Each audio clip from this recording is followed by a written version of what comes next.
Hello, everyone. I want to welcome my guest today, Rob Fitzpatrick. And Rob has experience building both startups and businesses for over 13 years.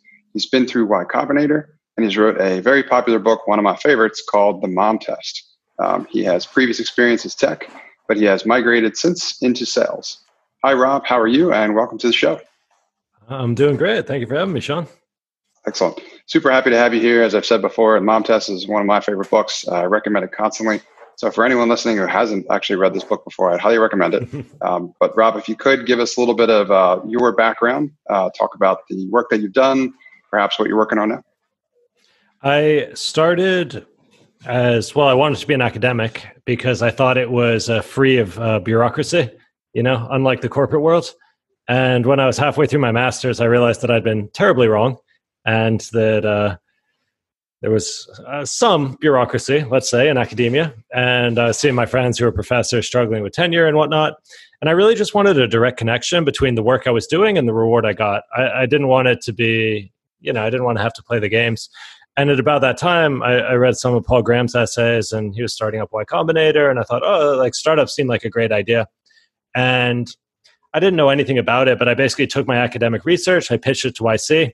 They said, no, that's a terrible idea. That'll never work and it'll never scale. And I was like, why did you fly me to California just to be mean to me? And it's a 10-minute pitch, right? You have 10 minutes to get the funding. And we were now like 4 minutes into it. And PG says, well, we really like your team. If you can come up with an idea that doesn't suck and which does scale, we'll fund it. I was like, oh man, I've only got 6 minutes. And he goes, hurry. I was like, will you help? And he goes, okay. So we had a little idea jam, and by the end of it, he said that he would fund us. And so I kind of jumped into startups knowing nothing about them, and we made a tremendous number of mistakes. I really believe there's some basic education that you should have before you try to get into it. There's just some concepts. Like, we were building a viral consumer app, and we didn't know what a viral loop was. Like, we were just woefully underprepared. But we had a great time, and some good people believed in us, and we tried. And kind of the superpower of the entrepreneur is that people want to believe in you and support you. And so we ended up getting some big customers like Sony and MTV, and we raised some funding from good investors, but we ultimately went out of business 3-4 years in. And I was pretty bummed out. And after that, I switched more into kind of freedom-oriented, lifestyle-oriented businesses because I felt like I was burned out, I was broke, I'd kind of been real beaten up by that first scalable business. So I was like, I'm just going to take care of me for a bit. I wanted time to study and to think and to relax. So I ran a couple little businesses. I switched into the education industry, built 2 or 3 products for universities, and then started up an agency business, designing educational curriculums. Ran that for about 3 years, got that up to $1 million a year. It was a good little business. There were only 4 people, so it was pretty profitable. But the founders all had different goals. So we, peacefully shut it down, took our dividend, moved on. And since then I've been, after that, I took 2 or 3 years off to mess around on my boat, and I brought it from London to Spain via the French canals. I thought I wanted to be like a layabout, at that point. And then I realized I quite like working. So I settled down in Barcelona, and now I've got a little team of 4, work with my best friend, my girlfriend, some other buddies. And we're building tools for independent authors, trying to mess with the publishers because I don't like the way they approach business, and I want to undermine them. Very cool. That's a very interesting background, I will say. I love the kind of organic path that you've taken. I have to say I've followed something similar myself as I kind of realize what it is that I want to be working on, things I want to be doing. Curious to learn more about this sailing expertise that you've been picking up on. I was reading more about that as well, too. How did you get into that? Sailing's always been on my bucket list. My parents met as a sailboat crew. My dad was a captain and my mom was a cook. She'd been a nurse, and basically through some sort of crazy bureaucracy had been forced to stand by and watch terrible things happen. And so she was like, screw it. She was in London. She's like, screw it. I'm a student nurse. This is garbage. I need a vacation. She went out to Spain. And while she was there, someone was like, you want a job as on this boat? She's like, all right. Met my dad, and they ended up kind of getting stranded in America. They were both British. And so that's where I ended up being born and growing up. And so it was never something I did, but it was always something that was kind of in my history. So it's like on my bucket list. Oh yeah, someday I'd like to learn to sail. And then one year when I was super stressed about work and bummed out and wasn't really feeling the startups, and it was more stress than value for my life at the time, my buddy and co-founder, he got me the kind of introductory sailing course, the 5-day course to learn the basics. And then my next birthday, a year later, I realized I still hadn't used the coupon he gave me. And I was so embarrassed. I was like, oh man, I got to just schedule this. My head was up my ass. I was just so stressed about my business. I wasn't living life. And so I did it kind of cynically. I was like, I'm not going to like this, but let's give it a try. And I came back from that 5-day course. You spent 5 days on the boat. The next day I woke up. It was a Saturday morning. I was in bed. I picked up my laptop. I opened eBay and I clicked buy it now on a sailboat. That's awesome. I love the story. I can't say I haven't had similar experiences. That's awesome. I think it's important to find that mix, that balance, right? Of like, so passionate about the things that we do, but I think it's also important to kind of step away and have those mental breaks and pick up other skills. And I feel it's super complementary to the work that we do. So that's cool. Keep me posted on the expeditions. I'm always interested to learn more about that. Next question I have for you, of course, is I've always wanted to hear the story as well also, but how did the mom test come to be? Because I'm obviously a big fan. Oh, well, very kind of you. In terms of, there's two parts to this. There's the me figuring out the skill and then actually writing it as a book. And figuring out the skill was just like, man, I think it's so hard for people who are naturally good at sales to empathize with people who are naturally bad at sales. And I was definitely on the bad at sales side of the spectrum. And most investors are pretty good with people, or they've already reached a point in their career where they're like, they figured it out already. So they like Paul Graham was like, just talk to your users, just go talk to them. And it's like, man, I'm trying it. Like nothing's working, I'm getting lied to.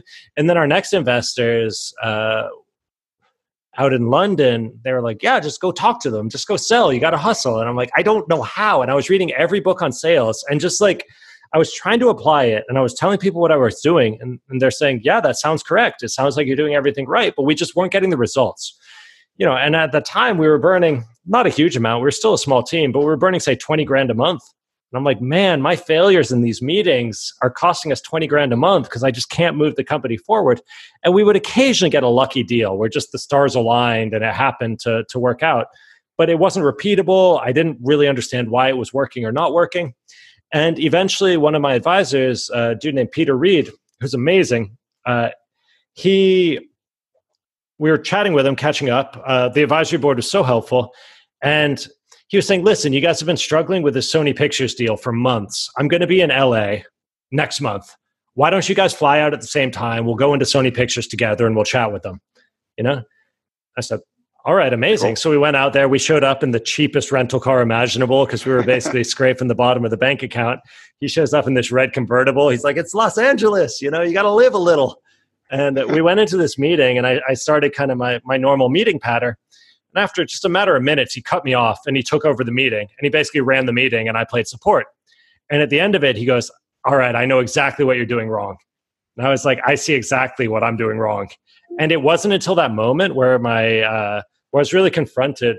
There's this idea called pseudo teaching, where if you tell people the correct answer, they'll kind of map their current behavior to what you've said. They'll like reinterpret their behavior. And I was doing that with sales. People were like, don't ask leading questions, do this. And I was like, oh yeah, I'm doing that. And I was just shifting my understanding of my behavior to fit what I was hearing. And when he actually saw me in the act and when I saw him in the act, I suddenly understood my mistakes. And after that, boom, my learning opened up. And we were too late. That was like 2.5 years into the business already. And by 3 years, it was clear that we didn't have the runway to continue. The 2008 financial crisis happened just as we were raising our first big round. Suddenly, our business was worth half of what it was worth the day before. People are going through that now as well. And anyway, so that business had to shut down. But in the following year, I was like, I now have this nugget of truth, which pointed me in the right direction. So by talking to other entrepreneurs, especially a guy named Salim Varani, who now lives out in Bulgaria. He's a Canadian-Indian entrepreneur. Kind of working with him, and we're doing this customer development stuff together, and we're swapping notes, and Lean Startup was a new thing, and we're kind of comparing how it worked with that.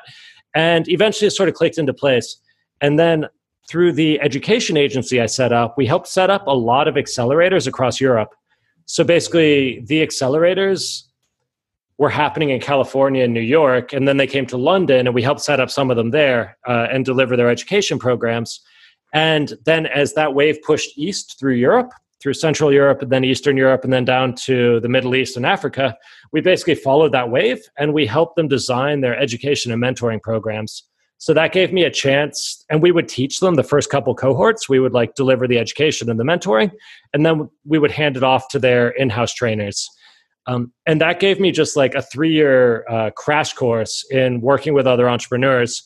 And I realized that of all the things I thought I knew, the one that was valuable and unique was this mom test idea. And I was like, okay, great. I'm adding value. I'm happy, but I'm building a business. I'm doing other stuff. And then the way I actually wrote it down as a book is I got drunk at this bar with another dude named Rob. And it was like on the back end of this startup meetup we had, where the only rule was you're not allowed to say anything nice about your own business, your own product. You're only allowed to talk about the problems you have. So like, if you said anything positive about your business, you just got kicked out and weren't invited back. And it became like this great, like we had 50 people every week just being like, I am so screwed. And it really revealed the weakness and allowed us to help each other. And I met a lot of co-founders and great business partners that way. But this dude, Rob, the first time I met him, we got super drunk. And by the end of it, he'd been like, what are you doing for New Year's? And I'm like, nothing. He's like, I'm going to Bavaria with my wife's family. You should come with us. I was like, yeah. And I woke up the next morning and there's like a message from him. And he's like, I know that was like a terrible idea, but if you want to come to Bavaria, the offer's still open. So I showed up there, and the father-in-law was just this dominating, like super alpha don of the small Bavarian village. You know, he owned the power company and the sewage plant and the one bar and the one bowling alley. And he'd like shut down, and he's like, just so dominating. And they'd put me in this little cottage on their property with like no internet and no TV and nothing. And he was such a personality that I just felt I had to get away from him. You know, he was wonderful and charming and super hospitable, but you know, I needed some time. And I was there for like 10 days. And so I just sat in this cabin in Bavaria with like no media and no contact with anything. And I had a blank notebook, and I just wrote the whole first draft in that week. Wow. That's amazing. That is such a cool story.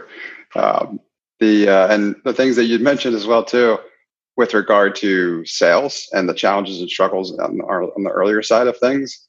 I'm an ex-techie as well too. I guess probably a terrible techie still, but I struggled to make that transition as well too. As far as like when I was trying to learn sales, I was reading a lot of what people were telling me to read, and it really wasn't helping. And like, until the epiphany that I had, sounds like an epiphany you had at some point as well too, obviously to create something like the mom test. But the epiphany that I ultimately had was starting with the problem. Like that was it. Like at the time I didn't know, because I'd seen so many bad examples of sales. I thought that was how sales was done. And like, I thought the salesperson did most of the talking, not most of the listening. And that was completely wrong too.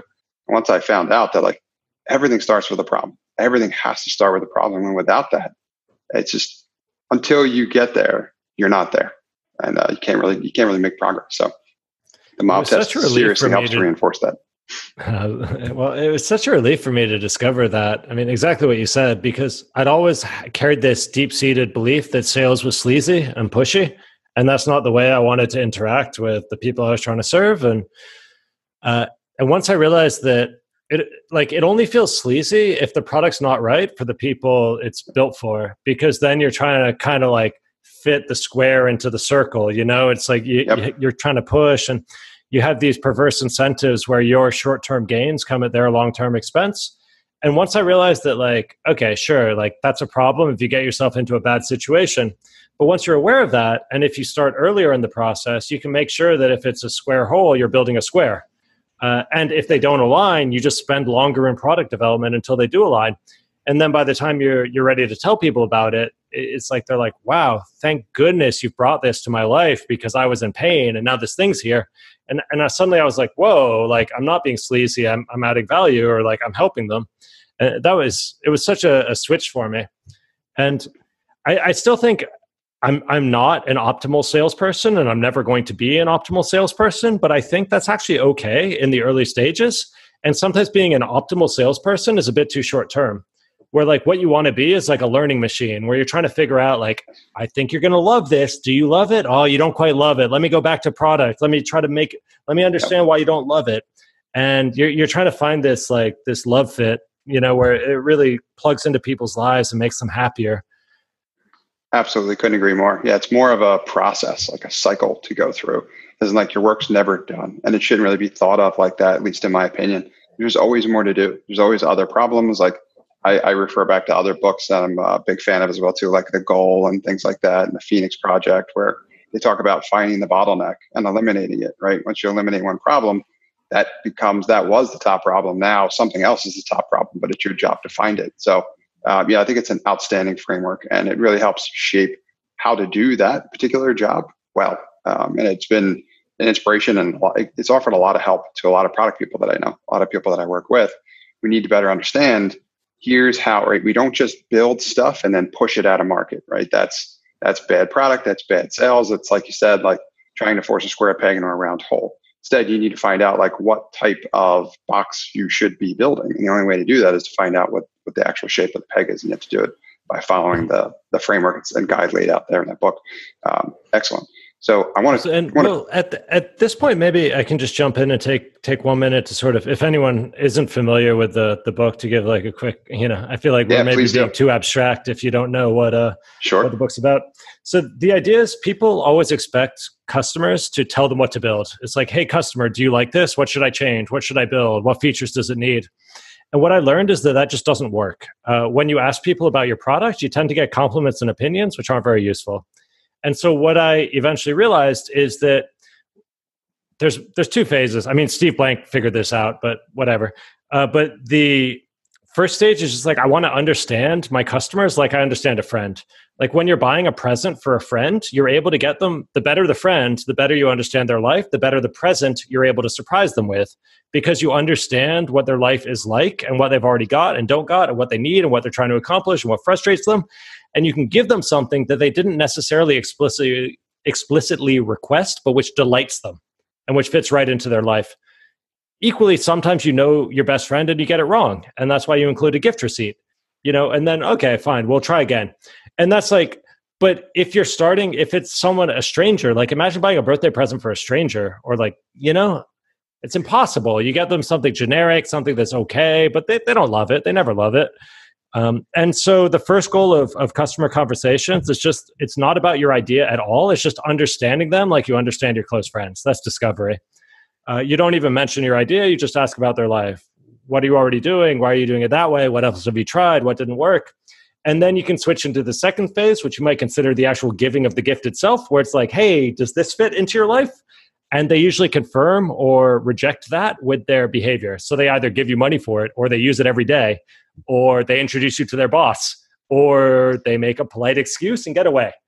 And so it's like, that's the flow. So it's like not expecting people to tell you what to build, but trying to empathetically understand them as best you can. And then be like, I think this is what you need. And like get the commitment to confirm or reject it, and then try again. Absolutely.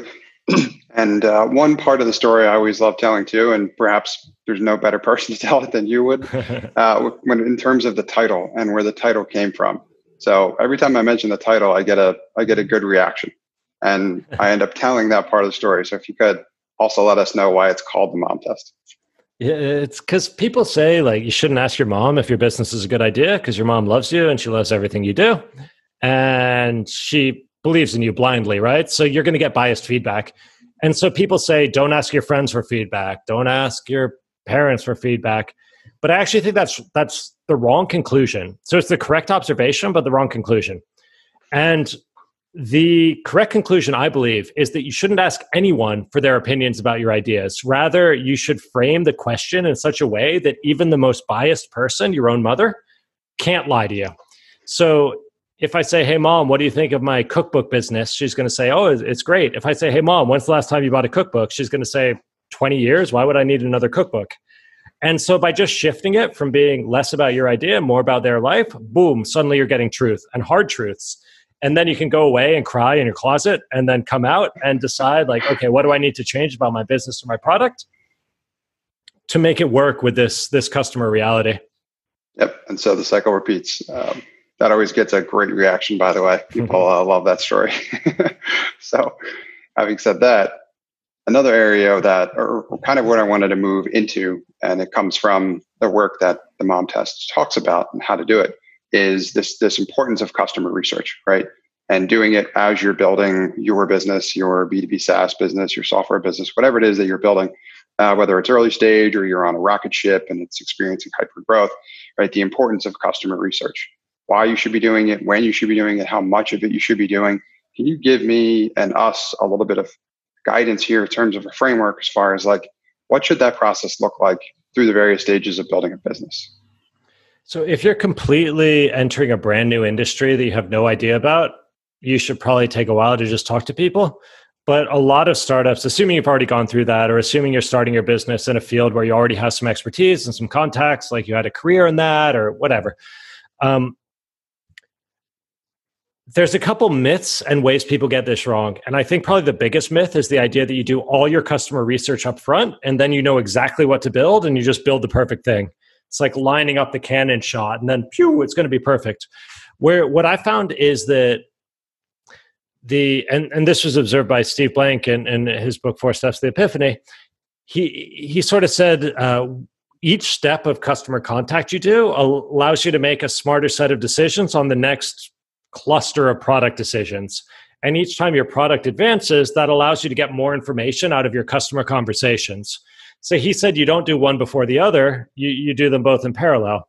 And they're feeding into each other. So the product allows you to get more information from your customer conversations, and the customer conversations are affecting your product trajectory.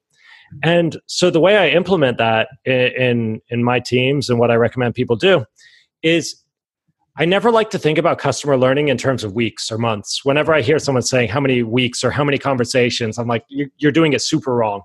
I like to hear about it in terms of an ongoing commitment of time per week that you're going to do for the life of your company. And this might go up and down depending on the stage and your immediate priorities.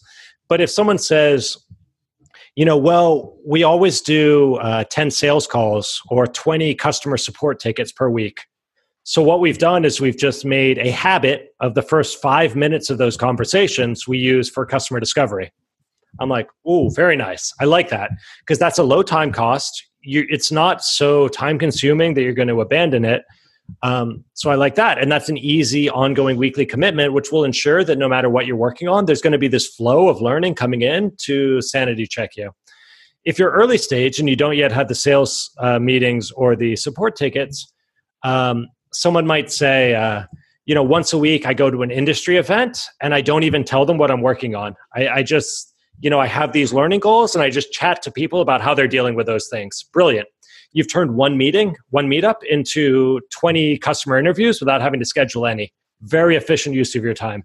You have to go in there with learning goals. You have to be a bit weird about, I'm suddenly taking notes at a barroom conversation. But that's doable. I like one of my favorite little hacks was some buddies of mine, the founders of Songkick. It's a London app. They've exited now, but they ran it for about 7 years. And it's a London app for live music. It helped people find concerts that were coming near them. It's like, oh, we see from Spotify that you're into these bands. We think you'll like this concert. They're showing up next week. And they did so incredibly like that. They went through YC. They were in our YC group in 2007. And they were growing great. They raised money from really good investors. And then once the team got to like 30, 40 people, their kind of momentum sort of stopped. The product had gotten fairly complicated. It had a lot of different features. There was a lot of technical debt and organizational debt they were dealing with. They were arguing over, should we do this or that? Should we do this or that? And they made a whole host of changes. But one that I loved is they started running a Friday afternoon party in their office. And because it was a mobile app and they had location, because they had to for the basic service, they basically found their most passionate users in London. And they emailed them, like a subset of them each week. And they said, hey, we're throwing a party on Friday at our office. Like, we know you love the app. Like, we're going to have live music, beer. You can meet the team. We'd love for you to come in. And so every Friday, they would have their 40 team members and 40 of their most passionate users. And they didn't really have an agenda. They're just like, hey, everyone, just hang out, have drinks. We got a great band playing. And that gave them this like habit of contact with their real users. And suddenly all of these arguments between the engineering team and the product team and the blah, blah, blah disappeared. Because they're like, oh no, I talked to someone on Friday. He said this. And everyone's like, oh yeah, we heard the same thing. And it's suddenly like, as the organization grows, it's so common for the customer learning to slow down. Like it's really easy when it's a couple of founders, you're thrashing around, you're having some conversations, you're hustling it. But as it gets more organizational, I think you need to change from these personality-driven, like customer contact. It's like me, I'm learning everything. Trust me, I've got all the knowledge. To these more organizational habits. So I love when I hear founders talking in those sorts of terms. How do you make it sustainable? How do you make it low time cost? How do you make it a weekly habit that's going to sanity check all your decisions, not just your current decision? That's excellent. I also think that's a really creative way to do it. I've heard of other people doing similar things where they run events and like happy hours with their customers, and they use that as an opportunity, like you said, just interact with them and get more of that qualitative data, that feedback. And that what you articulated too, in terms of like before where they were butting heads, now all of a sudden everybody's on the same page because they heard the same story, right? So that's such a great way to drive everyone in the right direction, which is the direction the customer wants to go anyway. But imagine a big product argument, it could drag on for weeks, but you just say, hey, let's just table this. We'll talk to some people on Friday and figure it out. Boom. It's awesome. And then everyone can move on to productive tasks, right? Absolutely. Everybody get everybody rowing in the right direction, right? Just hard enough to do without that amount of data. So those experiences are excellent. Fantastic. So another question I have is, what are some of the common objections you hear to doing customer research, right? So like I've been there, I've built products without doing customer research and they were embarrassing failures. So I have the scars to know why it's so important, but those that don't, or haven't prioritized it, or maybe, got lucky or whatever, right? What are some of the objections you hear? And then what is your response to those objections around customer research? I'll try to give objections from both the technical side and from the salesy executive side. So the tech objection is always, we could be coding and this is busy work and it's a waste of time. And this is why I wanted to put it off for so long. I mean, it was emotionally draining and scary because you're facing real world rejection and you believe that if the product is better, you won't get rejected. Like if the product is sufficiently well engineered, the world will throw a parade in your honor. But that's just not true. And also I hadn't realized that if you're building something people really care about, they're excited to talk about it. People love talking about their problems. So that whole, is it good enough? It only needs to be good enough if you're acting like an asshole and trying to pitch it like it's perfect. Like, we're changing the world. We're the most incredible entrepreneurs ever. Look at our innovation. Well, yeah, then it needs to be pretty damn good. But if you're saying like, hey, I think you're suffering from an important problem and we're trying to deal with it and we'd love to hear what you think, then you don't need any product at all. So a big part of, I think, the obsession with how finished is the product comes from a place of ego and vanity. And if you go in with humility and you're willing to reveal that you're trying to figure it out and you care, but you don't have all the answers, suddenly that fear disappears. So that's one side on the technical piece. The other one on the technical piece is we could be coding. This is a waste of time. But actually, how long does a big feature take? Months, maybe, of a team, say 4 engineers with a month. That's what, 40 grand, 50 grand of of salary cost. Oh, yeah. If you can save one of those features and realize it doesn't need to be built every so often, suddenly you've just everyone can go home early. You don't need to work overtime. It's go chill, see your dog, see your family. For me as an engineer, it was such a turning point where I realized I don't need to bet months of my life blind. I can figure out whether I'm building the right thing in advance. And then I can, there's nothing more frustrating as an engineer than to build something beautiful, which no one wants to use. True. That's disheartening. It feels terrible, right? We built such cool, in my first company, we invented a whole new animation paradigm and technology and stuff. And 0 people used it, It's well, that's years of my life. How much money would someone have to pay you to go into a coma for a year? Probably a lot of money.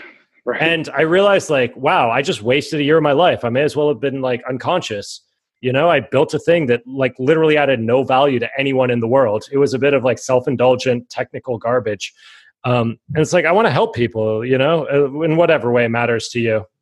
If you want to help them be evil, that's up to you, or help them get more, whatever your goals are. But like for your goals to be enabled, like you need people using the thing. And I was like, oh yeah, talking to them is the way that I can make sure that I'm actually using my life in a worthwhile and valuable way, instead of just blindly gambling it. And then from the sales side, and it saves months. Like I like to say about customer conversations, yeah, it costs you hours, but it saves you months. True. And you won't believe me until you've seen it the first time. And then once you've actually experienced it, you will never go back. Exactly. You're like, I'm not fucking programming that until you prove to me that customers want it. And I've seen this from engineering teams. Like the sales teams are like, come on, talk to customers. And then like a month later, the sales team's like, what have we done? Because the sales team's like, we need this. And the engineering team's like, prove it to me. Like, show me the customer quote. And it's great. It's like a superpower for engineering. It like 10x is your overall, maybe 10x is a strong word, but it significantly multiplies your overall productivity. On the sales side, gosh, and the executive side, it sucks to be selling a suboptimal product. And a lot of the time, like the sales kit is about optimizing each meeting, like the sales toolkit, or it's like about optimizing each lead in the pipeline. So you go like, I've got this lead, I want to get maximum value out of it. But actually like there's this important shift where you go, okay, no. I want to optimize the value of this product or this company. And often that means discovering early the ways in which it is flawed and not pushing it down people's throats. And when you do that, you can feed that learning back. Like, let's say there's a sale that's right on the line and you could force it down their throats, but instead you go, they don't love it. And you leave it there and you take that back to the product team and you're like, they don't love it. I think this is why. Suddenly, you've got a product that people do love. And now sales is the easiest thing in the world. You're racking up incredible bonuses. You're the superhero of the team. It's like, yeah, that's product market fit. It's like, you don't have to convince people to buy it. They want to buy it. They're coming to you. So I think it's good for everyone, but it's so counterintuitive on both sides to open the kimono and show the humility and the vulnerability and the weakness and just be like, I don't know, but I care and I'm trying to make it better. And I hope you care too. Like, help me to make this thing that matters to you better. And if they don't care, then change what you're doing, or change your customer segment, change something. Like keep changing until you find something that people do care about. And I will say like the counter argument to this is truly visionary technology, like 3D printing. Like still nobody cares about 3D printing. And you might go like, I don't care that they don't care. I'm just like fucking gambling my life on this. Let's go. And I admire that. That's heroic. It's high risk, but like if you want to go into that gamble, go into it eyes open. Agreed. And I've also, you've mentioned this a couple of times, that humility aspect of performing that kind of work in this way on both the tech and the sales side is it feels like an uncomfortable conversation to have because everyone's like almost expected, like the pressure is to always know what to do all the time, right? It's like you wouldn't possibly be in that seat if you didn't know exactly what to do and what to say always. But nothing could be further from the truth, especially in like any other aspect of anyone's life. So how would it be different here? It isn't. And I've often found that humility aspect of these customer conversations can actually significantly benefit me and anyone that I'm working with in what we're trying to do, especially on the sales side, because it's a unique experience oftentimes that the client is having, as opposed to those examples of bad sales and bad tech and so on and so forth, right? Pushing something at me I don't want, building something I'm never going to use. Instead, talk to me about my problems, like you said, which is super engaging. Collect that data. Now use that to actually deliver something people want. And then, like you said, on the sales side, people come to you. And it's just, since I've been through that full cycle, it's unbelievable how night and day different the two experiences are. And like you said, if you've been through it like I have, you'll never go back. And I can't recommend strongly enough that people who haven't had this experience yet heed these warnings and investigate this using this perspective for themselves to prevent themselves from having to fall into any of these pitfalls. But thank you for sharing that. Some excellent examples of like some common pitfalls on the tech side, on the sales side, and what you could do to avoid those. So Rob, I can't thank you enough for being here. This conversation has been fantastic. I could talk to you all day about this. I'm sure you can tell. There's going to be some excellent knowledge that you shared with us for both myself and our audience. I have two questions for you before I let you go. And the first one is, obviously we talked about one, I would plug that for sure, but what resources would you share with our audience? Books, blogs, anything like that, that you might mention that they can do some homework to learn a little bit more about this topic or others, anything that you might recommend? My favorite and most valuable book that I've read recently is Never Split the Difference by Chris Voss. And I mean, this is egocentric, but I describe it as like the mom test for negotiation, where like he talks about tactical empathy. He talks about, going into these tense, like hostage negotiations. He was the head hostage negotiator for the FBI globally for international terrorist, like bank holdups and international kidnappings and stuff like that. Super competent dude, very unique experience. And it's such a good book. It's such like a beautiful blend of immediately actionable information. But the whole approach is anchored in, you can't negotiate with someone through hostility. The crazy stuff that's going on right now in the world is so backwards. It's so proven to be counterproductive. If you go into these conversations where it's like, I don't need to agree with your worldview, but like, let me understand it and then like talk to you in a calm and, ask you these questions. And it was really a mind blower for me. Like, for example, let's say someone gives you a garbage price in a sales negotiation. He suggests this question like, how can I do that? And it's such a disarming question because you're not being like, we're the best, we're amazing. It's just like, how can I do that? And immediately switches the other party. And he uses this in hostage negotiations. You need to wire us $50 million to this bank account. How can I do that? I don't even know if they're alive. I don't even know if you're going to give them back to me. And suddenly the other side is put into your shoes. And they're like, oh, well, we could put them on the phone with you. We could put them in this safe haven as an intermediary, and suddenly they're doing your work for you. And it's all about like the using questions and using tactical empathy, he calls it, it's a complete reinvention of the way that I understood negotiation, high stakes negotiation. And I'd avoided reading it for ages because I don't negotiate that often. When I do, it's just a pitch. I give them a number, they say yes or no. It's not a big deal. But like while I was reading it, I was like, oh, let me try to acquire this business. I just like wanted a playground to use my new skills. And cool. I like cold emailed this company, I was like, hey, and I just like used the script from his book. And I was like, I mean, it ended up falling through, but it went to the end, we were like haggling over price at the end. I was like, wow, that's something I just wasn't equipped to do. So Never Split the Difference by Chris Voss. Incredible. On the marketing side, This Is Marketing by Seth Godin. It's kind of customer development and like the mom test approach of like empathy and understanding, but like with a thread where like you can't market a flawed product. So if you want effective marketing, you need a product people actually want. So it kind of draws the thread backwards from marketing through to product design. Both great. Excellent. Thank you so much for sharing both those resources. Excellent resources.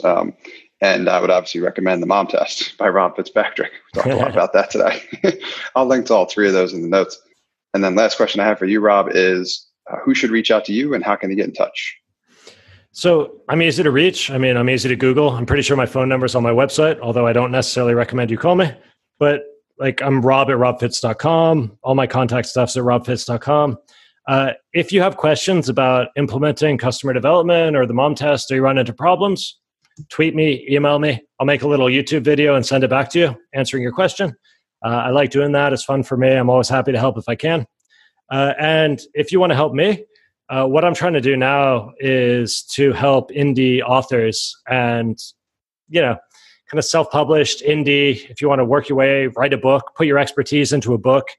I'm working on a process treating books as products, problem-solving products, which you can design and test just like you would any other product. So I'm keen for people to try it and let me know how it goes for them. So if I can help you write a great book, I would love to do so. So reach out to me and that'd be super helpful for me. And maybe I can help you too. That's excellent. Thank you for that, Rob. And I'll link to the contact info in the show notes as well also. Can't thank you enough for being here and sharing your knowledge with both myself and our audience. It's my pleasure. And if I can give a final tip, I'd just say that customer conversations aren't like math, where you can hear the theory and then immediately do it perfectly. They're more like skateboarding or pottery, where you're going to fall over or mess some stuff up a few times. But the stakes are pretty low. Like, you go in with humility. It's no problem. It's like, hey, I'm confused. And then you ask some bad questions. Who cares? So like, give yourself a bit of forgiveness and leeway to try this stuff and fall down safely. Like, start with the easy conversations and the friendly first contacts. Take your knocks, make your mistakes, figure out what's working. Deal with the serious high stakes conversations later after you're already pretty confident. Like, you got to get your hands in the clay. You got to try this stuff to get good at it, but you will. And it's a super valuable career skill. It multiplies everything else that you're good at. Excellent point. And thank you for sharing, Rob. My pleasure. Thank you for having me, and good luck with your businesses, everybody. Thanks for listening to this episode of Product Launch. I hope you got value out of it. I like to feature product people on my podcast because that's who I love to help. I'm a product strategist, and I can help you scale your business and grow your profit through a product. If you'd like to learn more about how I can help you, email me at sean@nextstep.io. That's Sean, S-E-A-N, at nextstep, nxtstep.io. Or visit my website at nextstep.io. That's nxtstep.io.